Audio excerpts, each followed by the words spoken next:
माननीय मुख्यमंत्री जी के विधायक प्रतिनिधि जेल में गए हैं। किसी ने उनको खरीदा है, किसी ने उनको एडवांस दिया है। इसलिए कांग्रेस ने तो अपनी इज्जत प्रतिष्ठा को बचाने के लिए ये काम किया है। कांग्रेस विधायकों के पास से बंगाल पुलिस को मिली कैश के बाद झारखंड की राजनीति सरगर्मी जहां तेज है, वहीं जो विधायक है सरयू राय जी झारखंड की राजनीति में एक हस्ती रखते हैं। इन्होंने ट्वीट के माध्यम से ये संकेत दिया था कि जो पैसे उनके पास से मिले हैं, कहां से आए हैं, इस पर भी जांच होनी चाहिए। आपने ये संकेत दिया था, ट्वीट किया था। ये पूरे प्रकरण को आप किस रूप से देख रहे हैं? ये कोई हमारे यहाँ जो न्यायपालिका है उसकी कहावत है यहाँ के ज्यूरिस्प्रूडेंस में कि कोई भी दोषी व्यक्ति जब तक दोषी सिद्ध नहीं हो जाता है तब तक हम उसको दोषी नहीं मानते हैं। कांग्रेस के जो 3 विधायक पकड़े गए, सबसे पहले तो कांग्रेस को, इस सरकार को उनसे पूछना चाहिए था कि साहब आप तीनों के पास 16-16 लाख रुपए कहाँ से आए, कैसे आए, वो बताते।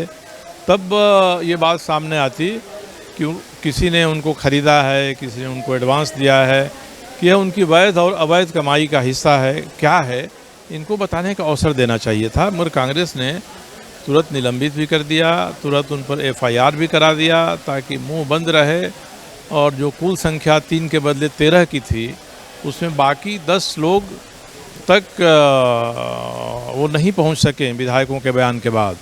इसलिए कांग्रेस ने तो अपनी इज्जत प्रतिष्ठा को बचाने के लिए ये काम किया है। आज भी मैं मानता हूँ इन विधायकों से कांग्रेस को स्पष्टीकरण लेना चाहिए।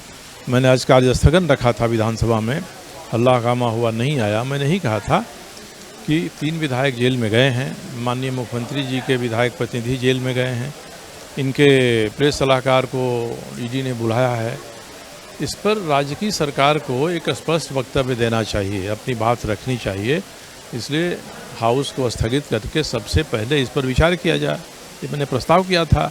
ये तो विचित्र है भाई कि 3 विधायकों को आपने निलंबित कर दिया, मगर विधायक प्रतिनिधि निलंबित नहीं हुआ, प्रेस सलाहकार को हटाया नहीं गया।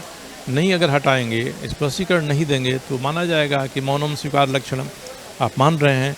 और जो विधायक प्रतिनिधि है वो तो विधायक के बदले में काम करता है, उसके शक्ति का स्रोत ही वह व्यक्ति है जिसका वो प्रतिनिधि है। साफ साफ मुख्यमंत्री जी को इस बारे में मुंह खोलना चाहिए। उनकी छवि भी बनेगी इससे और राज्य की छवि भी बनेगी इससे।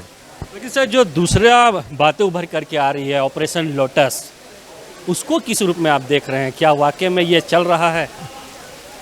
देखिए, ये आज से नहीं, ये बात तो साल भर से चल रही है। कोई ऑपरेशन चल रहा है, वो ऑपरेशन महाराष्ट्र में सफल हो जाता है, झारखंड में अगर शिद्दत से चलता तभी वो सफल नहीं हो रहा है। तो अभियान चल रहा है कि नहीं चल रहा है, सबसे पहला सवाल तो इसी पर है। कोई ठोस प्रमाण तो बताएं।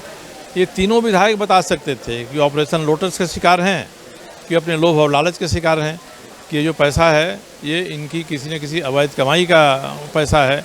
ये तीनों बता सकते थे। उनको बताने का अवसर न सरकार दे रही है, न कांग्रेस दे रही है। उन पर FIR करके उनका मुंह बंद कर रही है। तो ये मानना तो काल्पनिक ही लगता है कि कोई ऑपरेशन लोटस विधायकों पर चल रहा है। काल्पनिक लगता है। तो ये थे हमारे साथ विधायक सरयू राय जी, जिन्होंने साफ तौर पे कहा है कि कांग्रेस के जो विधायकों की गिरफ्तारी हुई है, इस पर जो कांग्रेस पार्टी ने त्वरित एक्शन लिया है, वो एक्शन नहीं लेनी चाहिए थी। अपने पार्टी के, अपने विधायकों के साथ थोड़ी दूर चलने चाहिए थी, तभी जाकर के खुलासा हो पाता कि 3 विधायकों के साथ साथ और कितने विधायक शामिल हैं, क्या वाकई में ऑपरेशन लोटस चल रहा है या नहीं चल रहा है। बहरहाल देखने वाली बात होगी कि जिस तरह से झारखंड में ऑपरेशन लोटस की बात आ रही है, विधायकों की खरीद फरोख्त की बात आ रही है, क्या कुछ सही है और इस पूरे मामले पर क्या कुछ खुलासा होता है, ये समय के साथ ही पता चल पाएगा। सहयोगी धर्मेंद्र के साथ रफ़ी समी, न्यूज़ विंग, रांची।